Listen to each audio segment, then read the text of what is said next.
Okay. Darkvoid Studios, people's here, I guess. Hello. We're going to be talking about the game and the engine updates and stuff. Of course.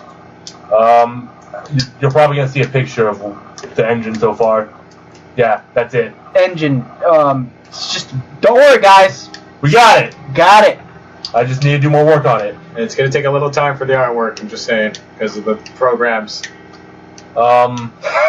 Anyway, about the story, if you're wondering what the base plot is for Shadow's Offer, it's basically revolving around the human trafficking which vampires are holding. They're using humans as currency, and they're basically farming them for their food source throughout the whole city. And your group is a high school group like, no, we don't like that. We must stop it. In very broad terms. What, do you have anything to say? Do I have anything to say? I've jumped on this project like fucking late as hell, and to be honest with you, I'm. Oh god! Okay. Ah! Sorry, something happened. There was a fly in here or whatever that was. Anyway, I think it was. It was a moth. Oh, that's good. Okay. Anyway, I'm really happy to be on board with this. These two guys, I met them only not recently, but I haven't known them in my entire life as they have known each other. These guys are basically my brothers, and I'm very happy to be on board. As far as I can tell, this game's gonna be fucking awesome. I don't know much about the plot and storyline, sadly, because I'm not always here with them. Yeah, you guys haven't really involved me with that. Sorry. Well, we'll lend you the notebook we have. Yeah. Anyway, I guess this was my part of this. This is Crash Course. I will be basically here as. If anybody hasn't known me yet, I'm not really that known between these two. I'm Sparkles. Publicity advisor. I guess as soon as this he handles the videos. Yeah, as soon as this game is out, I'm going to be recording it from my YouTube channel and getting this game as much notoriety as I can. And so, thank you, Thor, for letting me on this project. Welcome. YouTube Commander. Thank you. We're sorry that the other admin isn't here. Yeah. He couldn't get here. Yeah, he's just. We didn't really involve him. Yeah, he's not around, but he's the guy who does the music. That was just a short intro. Right about now, we're going to be getting into our plot points, as Commander had just explained. We have two more. A lot more. A couple more things that we want to talk about. The story-wise, was I guess I'll have the more the plot, the characters, and we want to do character development, but we're going to go in depth on the where you want to have like Bioshock. Like Dragon's Age and Mass Effect, how you can date some of the characters in there. Yes. We're going to do something like that, but it's going to be more in depth. And then we're going to go into features, the game way, how the artwork is, and the combat mechanics. That's what we have planned up for you today. So let's get into characters. I'll hand it over to Thor since he knows more about them than I do. Okay. So we're thinking about 48 characters, right, Commander? About 48, yes. About 48, half girls, half boys. You can date any one of them. Yeah. And they'll have unique personalities as well as their choices in the game. The character I'm spearheading is a character named Selkie Brooks. She's Master Sword's mistress. Yeah, she's kind of badass. And I'm not saying that because I put a lot of time into this character. I kind of am. I play favorites. Probably explain more about her. Hey, play favorites. She has long black hair. As in story-wise. No, we're talking about our characters, so of course we need details. Yeah. But story-wise, she was raised by swordsmen after her family was killed. Yeah, this game's gonna be very depressing sometimes. Question: who killed her family? Vampires. There we go. Have to round it all out. Basically, she was trained in swordplay by the guy, and she uses a two-handed longsword that's about half the size of her body. Not half, but about a good third of her body size. And it's a two-handed. But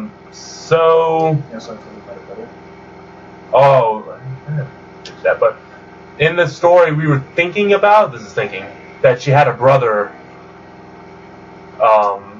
who may or may not be alive still.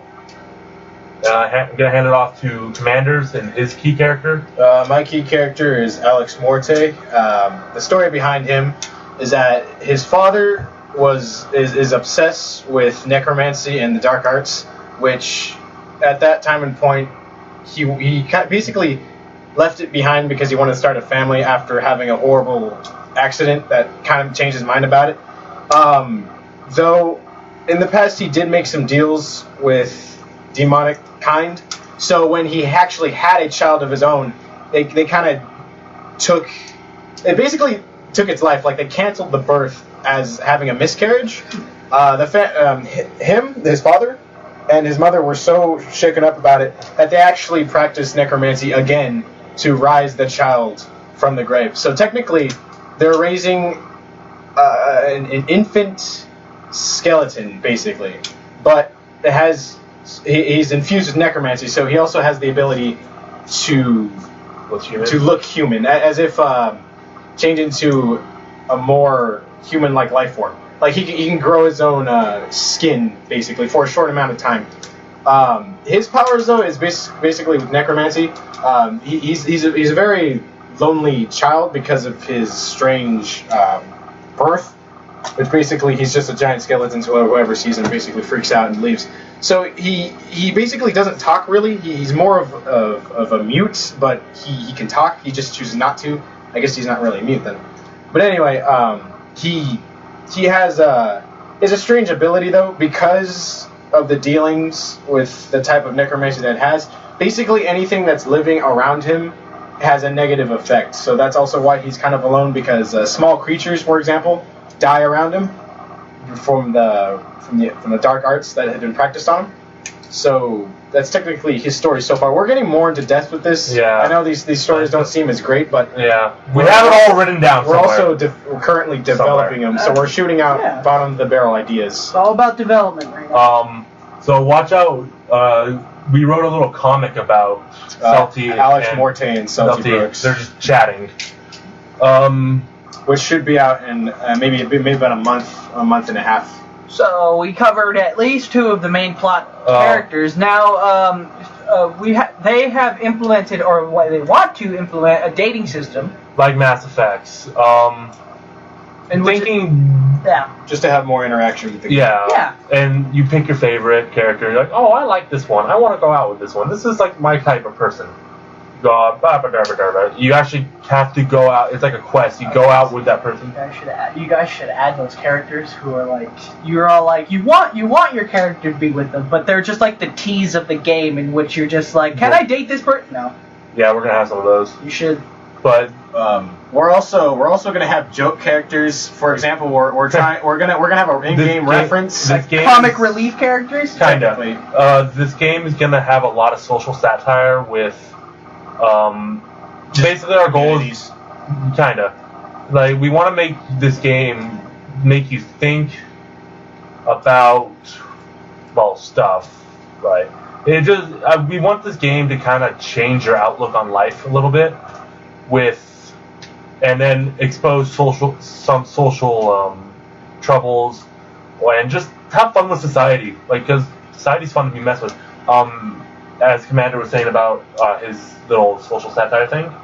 For example, we're going to have in-game references to the Call of Duty community of the gaming world. For example, throughout the game and throughout some key battles, these group of about 12-year-old kids will come out in the weirdest costumes known to man, with like weird armor, and they're going to have like plastic sniper rifles and handguns.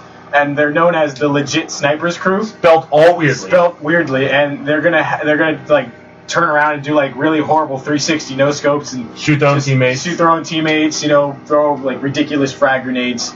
Just really retarded in-game references in Call of Duty, just to make fun of it. That's for example as a community reference, because COD is so big that it's known basically throughout the world. But we'll also have the good side of the gaming communities. Like, I don't know. We'll get back on that one. But back to the dating system, I was thinking you have to actually screw rehearsals. Basically, the dating system is You go around. You actually have to go out on a date with this person. You have to learn about them. You can't just go, we're dating now and stuff. No, you have to actually... Yeah, it goes from, like, full-fledged RPG action to dating sim! Yeah! Because that's fun. You have to go... Let's say this person likes... Let's find a cover, actually, over 20 minutes. Yeah. This person likes card games, because we actually play card games. Oh. Like, they're all like, oh, I like card games. You can be like, oh... You go out, buy them a pack of cards that they like. They're like, oh, thank you. Your affection level rises and stuff, and then you can be like, hey, do you want to go out? You want to go see this one place? They're like, yeah, sure. And then your party shrinks down to you two and going to that place. And there could be a battle there, could not be. I haven't really decided that yet. Yeah. Like something could go terribly wrong. Or something could go really right. Yeah. So that's about all we wanted to cover with the dating system. And the story system. Yeah. Now on to gameplay and the features. As we stated, this is a RPG like Earthbound, like how it's modernized and there's modern stuff, but there's also like Earthbound how it's modern, but there's also like fantasy elements. Like I'm just gonna say this one because it's my favorite, Oblivion. And it's like if Oblivion and Fallout 3 got together and like just mixed. Yeah, technically. But it's all top-down 2D RPG. Because I don't want to learn calculus to do the 3D programming. Like, for example, there could be a character that is specially designed around maybe a rune soldier. Yeah. Like with modernized weapons, but enhanced with magical features. Yeah, like there's like, instead of your like ranger, rogue, and soldier, like warrior, we also have a fourth called like a mech guy. And basically they're all like, oh, I have a gun. Oh, bit of stuff. And it also shoots lightning because I fucking can. Because the bullets are enchanted. But we're also thinking of having like a mech. Like a class that's able to revolve around like mechanized warriors. Yeah, like machines. But it, you walk through the world as a top-down 2D RPG. You're like walking through the world and stuff, and let's say you chat to one of your party members. It changes into a visual novel sense where you get a high-depth kind of look into the world with the character in full art stuff. Yeah. I don't know how to describe that, but... No, I think you got it. I think you did it right. Yeah. Cool. And you chat with them, you get their options, and then you exit, then you transfer back into the 2D RPG feel, and you continue on your way. Battles are... well, this would be getting into combat mechanics, which is battles, right. As they said, turn-based. Turn-based yeah, it's RPG, turn-based. so. Think like, we're just going to shout to a game, Doom and Destiny. Or a lot of people like to play. I believe Final Fantasy was turn-based. Yeah, Final Fantasy, like the older Final Fantasies were turn-based. But pixelated. Yeah, it's all like the older Final Fantasy. It's 16, 32-bit. Like, yeah, I believe so. We haven't really. We want to have it. We want to have a somewhat retro feel, while retaining like amazing artwork. But when you go into the visual novel sense, it's all like detailed and stuff. But it's just your classic RPG walking through with some twists and turns. It's gonna be quite of a long game as well. Oh yeah. I'll talk about the whole how it's divided up. Yeah. Basically, we watch a lot of anime and stuff, so it's divided up like a manga, where you have your books, and within the books you have chapters. So this is how we equated it. A book is an act, a chapter is a main quest, and then you may have like filler quests. Like side quests are filler, and like fetch quests are like that thing to carry. It's like the side quest may be like a funny episode where you go out like to another town to find an egg for this one person, and shenanigans ensues. Yeah. Or, like, for example, maybe the game goes to a point in time where you came back from like, a party or something, and you're trying to eat, but every store is, like, closed. So, like, everyone's starving, and you're trying to go, like, your main mission is to try to find a store that just has food, and while you're walking around, you fight like maybe let's say hobos or something that like chase you down. Because it's about midnight, past curfew as well. And so you're you trying have to fight like cops that are trying to arrest you because you're going out of curfew. And also, that's how you spell it.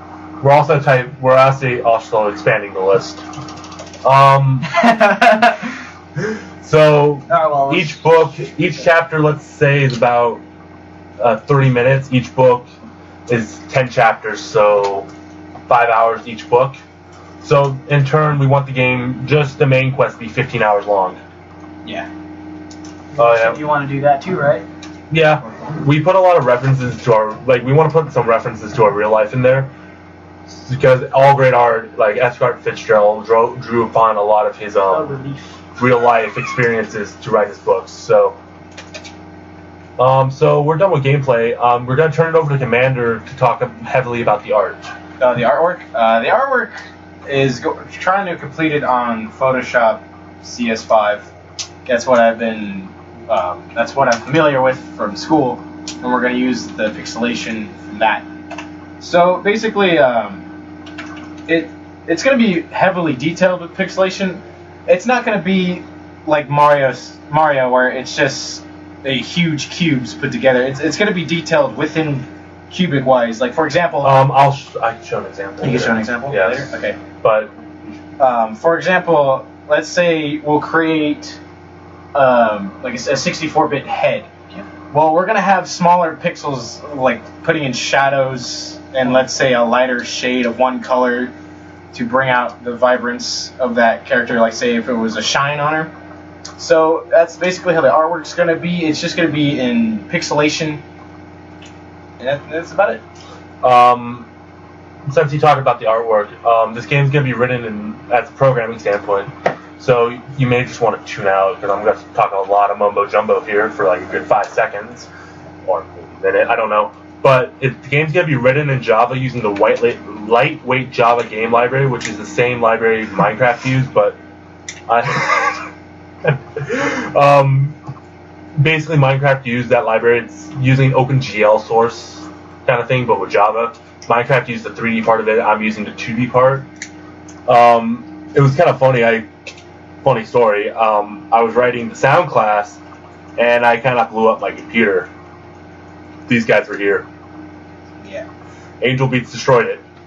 It was kind of funny, but my computer's fine. What else do we need to add? It's pretty much what we have. Pretty much we've got. We're still in development. Right, but we've been doing this for a long time. We should give a lot of stuff. We've been going for like 17 minutes. Yeah. So.